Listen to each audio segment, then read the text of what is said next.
नमस्कार, मी प्रिया स्वागत करते तुमचं चव मराठी मातीची या यूट्यूब चॅनलमध्ये. आज आपण बनवणार आहोत चमचमीत, रसरशीत आणि तर्रेदार अशी फुलगोबी. अगदी आचारी जसे बनवतात तशीच आपली ही फुलगोबी बनणार आहे आणि मस्त सुरेख असा कलर या फुलगोबीला येणार आहे. आणि तो कलर कोणत्या खास ट्रिकने येणार आहे ते मी तुमच्यासोबत इथे शेअर करणार आहे. आणि ती खायला अप्रतिम चवीची ही फुलगोबी अगदी सोप्या पद्धतीने आपण इथे बनवणार आहोत. घरचेच मसाले वापरणार आहोत. चला तर मग सुरू करूयात. तर इथे मी घेतलेली आहे फुलगोबी, स्वच्छ धुवून घेतलेली, निवडून घेतलेली. इथं एका कढईमध्ये 2 ते 3 चमचे तेल टाकून घेणार आहे.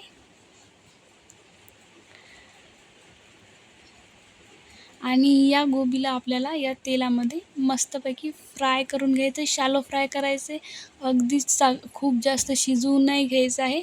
अगदी 2 ते 3 मिनटासाठी सारखं शॅलो फ्राय करून घ्यायचं आहे. म्हणजे आपल्याला गोबीला अगदी आचार्यांसारखा चव येईल त्या भाजीला आणि खायला खूप सुरेख लागेल. जोपर्यंत ही शॅलो फ्राय होती गोबी, आपण 2 इथे मी कांदे घेतलेले आहेत आणि 2 टमाटे रफली चॉप करून घेतलेत. मिक्सरच्या भांड्यात त्याची पेस्ट करून घ्यायची आहे. अशा प्रकारे याला बारीक मी काढून घेतलेलं आहे. तोपर्यंत आपली फुलगोबी मस्त शॅलो फ्राय झालेली आहे. फक्त आपल्याला इतकीच शॅलो फ्राय करायची आहे, खूप जास्त शिजवून नाही घ्यायची. तिचा कच्चेपणा आपल्याला तसाच ठेवायचा आहे.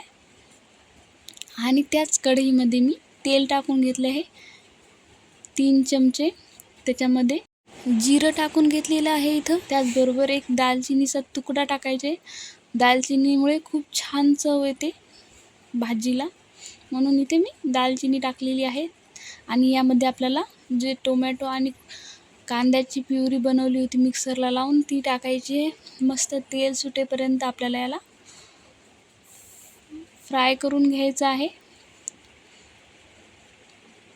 सराटा चालवत आपल्याला मस्त ही अशी टोमॅटो प्युरी शिजवून घ्यायची आहे. आणि तोपर्यंत आपण एक खास मसाला बनवणार आहोत. इथे मी लसूण पाकळ्या 7 ते 8, धने 5 मिरे, 3 मिरच्या, 2 ते 3 अद्रकीचे तुकडे आणि बीट घेतलेलं आहे. 3 ते 4 फोडी छोटे छोटे आहेत, पीसेस आहेत छोटे छोटे. आणि हे आपल्याला मिक्सरला काढून घ्यायचे. थोडंसं पाणी ॲड करून आपल्याला अशा प्रकारची प्युरी बनवून घ्यायची आहे. आणि या ज्या कांद्या आणि टोमॅटोच्या फ्रायमध्ये आपल्याला ही प्युरी टाकायची आहे. आणि यालाही मस्त असं त्याचबरोबर भाजून घ्यायचं आहे तेलामध्ये. मस्त तेल सुटेपर्यंत आपल्याला याला छान असं परतून घ्यायचं आहे. हे बघा, इथं सगळं पाणी आटलेलं आहे आणि आपल्या साईडला तेल सुटलेलं आहे मस्तपैकी. इथं मसाले ॲड करूयात. तुमच्या आवडीप्रमाणे तुम्ही तिखट टाकू शकता. इथं मी 2 चमचे लाल तिखट वापरत आहे. आणि त्याचबरोबर अर्धा ते पाऊण चमचा हळदी पावडर आहे. आणि 2 चमचे इथे मी गरम मसाला आहे वापरलेला. तुम्ही तुमच्याजवळ जे अवेलेबल असेल काळा मसालाही वापरू शकता. आणि मी पावभाजी मसालाही इथे वापरणार आहे.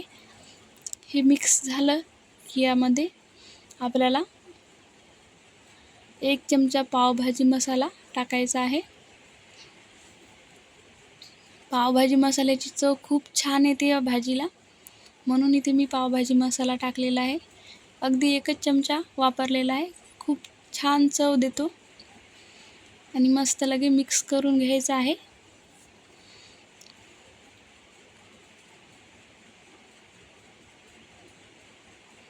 हे थोडंसं जे मिक्सरला राहिलं होतं सारण, त्याच्यामध्ये पाणी टाकून मी याच्यामध्ये ॲड करून घेतलेलं आहे. आणि याच पाण्यामध्ये आपल्याला हे मसाले छान लगे परतून घ्यायचे आहेत. चांगलं तेल सुटेल इथपर्यंत. एकदा का मसाले छान भाजले की आपल्या भाजीलाही तितकी छान चव येते. कच्चे राहिले की भाजीची चव बदलते. थोडंसं पाणी अजून ॲड केलेलं आहे मी याच्यामध्ये 2 चमचे. आणि कस्तुरी मेथीचा वापर इथे आपल्याला हातावर क्रश करून करायचा आहे. खूप छान चव येते कस्तुरी मेथीने. आचारी नेहमी त्यांच्या भाज्यांमध्ये कस्तुरी मेथी वापरतात. खूप छान चव लागते कस्तुरी मेथीची, म्हणून नक्की ॲड करा. असेल तर, नसेल तरी चालेल. आणि इथे आपण शालो फ्राय केलेली गोबी ॲड करणार आहोत.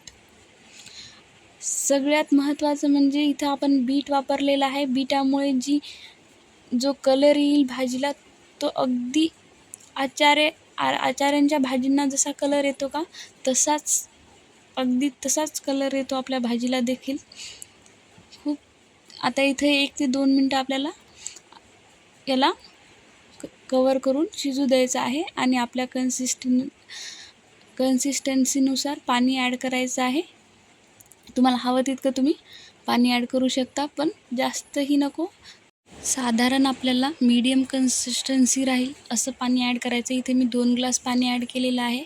आणि इथे आपल्याला छान 2 ते 3 उकळ्या येऊ द्यायच्या आहेत या भाजीला. आणि मस्तपैकी आपली भाजी तयार होईल. जशी जशी ही भाजी उकळेल तशी तशी ही घट्ट होईल. तुम्ही बघू शकता इथे मी 5 ते 7 मिनिट ही भाजी शिजवून घेतलेली आहे. आणि ही आपली भाजी तयार आहे. खूप सुरेख कलर आलेला आहे आणि खूप छान वास सुटलेला आहे या भाजीचा. तुम्ही नक्की ट्राय करा. खूप छान चवीची ही भाजी लागते. अगदी जशी हॉटेलमध्ये बनवतात तशीच ही भाजी बनते. तर नक्की ट्राय करा आणि चॅनलला सबस्क्राईब करायला नक्की विसरू नका. थँक्यू.